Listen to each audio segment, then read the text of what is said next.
Hey coin collectors, and welcome to the Big D Coin Channel. This is DC on the Big D with the 1971 Jefferson nickel coin from the United States of America. And we can see it right in the center here. It says "In God We Trust" on front of Jefferson. It says Liberty behind him. A 1971 here, a little star up there as you can see. And then D here for the Denver Mint. In 1971, they made these coins at the Denver Mint, the San Francisco Mint, and the Philadelphia Mint. And as you'll see, the Philadelphia Mint does not have a mint mark on it. Some of these coins are very expensive, and by very expensive I mean they may be worth $2,000 or $3,000. Some of the D coins, and this is the D Denver Mint coins, aren't worth quite as much as the Philadelphia Mint coins, which is part of the deal sometimes.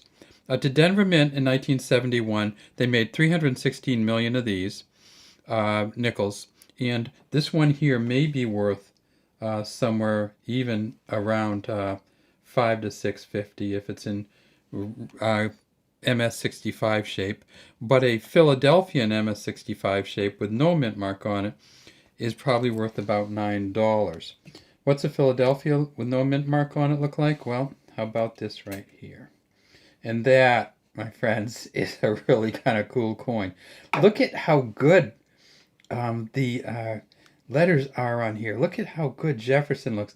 Some little kind of funny stuff here, but this came out of an uncirculated mint set. Beautiful star there, Jefferson's wig ponytail kind of coming together, his shirt coming in. FS down here at the very bottom, and that's for Felix Schlag, who was the engraver of these coins.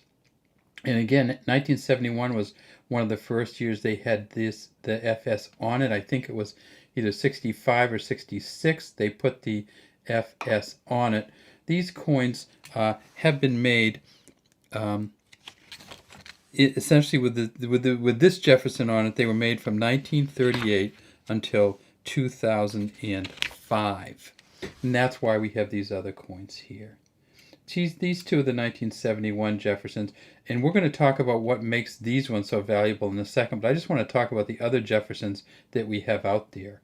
And one of them is this one down here, and of course they came out with a dollar Jefferson coin in 2008, and this is it here. And just not the greatest image in the world. They actually changed the Jefferson images. This is the 2005 image that came out with the Lewis and Clark coins. And there it is. United States of America has the buffalo on the back. And then after 2005, they switched to a coin that looks like this. And this is relatively similar to this coin, but these dollar coins just aren't the most exciting coins in the world. And this new Jefferson, who kind of melds into the rim, is I don't know. I just like the old Jefferson better. That's all I can say. So what's good about these coins, these 1971? Well, the trick about the 1971 coins is that you can get into the thousands if you have something special on the back. And let's take a look at this 1971 here. What you'd be looking for is these steps on the back going all the way across. Now this is not a very used coin here. It has, it's a little dirty, like filmy from what goes on inside the plastic, and it didn't age well. But even if it didn't, if you had something back here, the full steps version, steps going all the way across, that would be really make it much more valuable, certainly into the hundreds. Let's take another look at another one of these, and let's see. This one has some pretty good steps on it, but as you can see, it's not in MS65 condition. But look, we have 1, 2, 3 of the 5, I think, go all the way across, which is kind of a nice way to do it. Now, from 1938 until 1989, they had 5 full steps. And so when I said 5, I'm not mistaken. They didn't go to 6 full steps until 1990. So I wonder if we can tell the difference. Let me see. This is the 2018. Well, the 2018 is going to have a lot of the steps on it. 2, 3, 4, 5. I guess you can count 6 on there. I really can't tell the difference, and of course this is worn enough. But look at what you can see over here is there's actually steps on the side. And then way over here, and this is interesting, this came later also, there's an FS on the back for Felix Schlag, which was not on the original coins. All right, so let's look at those uncirculated mint sets, because these ones could be certainly in a good MS condition. Maybe, I don't know, 63, 64, probably not 65, but when we look at the steps, we see that we may have 3 full steps on here. And when we look at the full steps on the Denver Mint, and look at that, you get it on the edge a little bit, you see that. Well, you got some here, but not the 5 full steps. But you do have a pretty good representation here. How many can we count?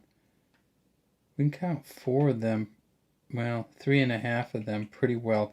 And it has to go all the way across. You can't have the cut throughs, and it has to have each end. And it would be nice if it had these stairs here, but those are almost never going to be seen on the earlier coins. The later coins, they actually changed the design a bit. All right, well, anyways, these coins here that we're looking at right now are worth probably in the dollars, like $2 to $3, perhaps a little bit more, just because they're in the MS somewhere, 63, 64, probably not 65. They don't have this full steps version, that's what would make them up to the hundreds. If you do have a 1971S, which we don't, that is only worth about $1 at the proof 65 level. So they made 3.2 million 1971S's, 316 million Ds, and 107 million of the Phillies. And so not big value unless you get the full steps. So always, whenever you're looking to buy these and you want to buy one and pay any kind of money for it, make sure you look for the full steps version on the back. Well, that's all we have today from Big D Coins. We'd love to have you subscribe to the channel and leave any comments you might have in the comments section.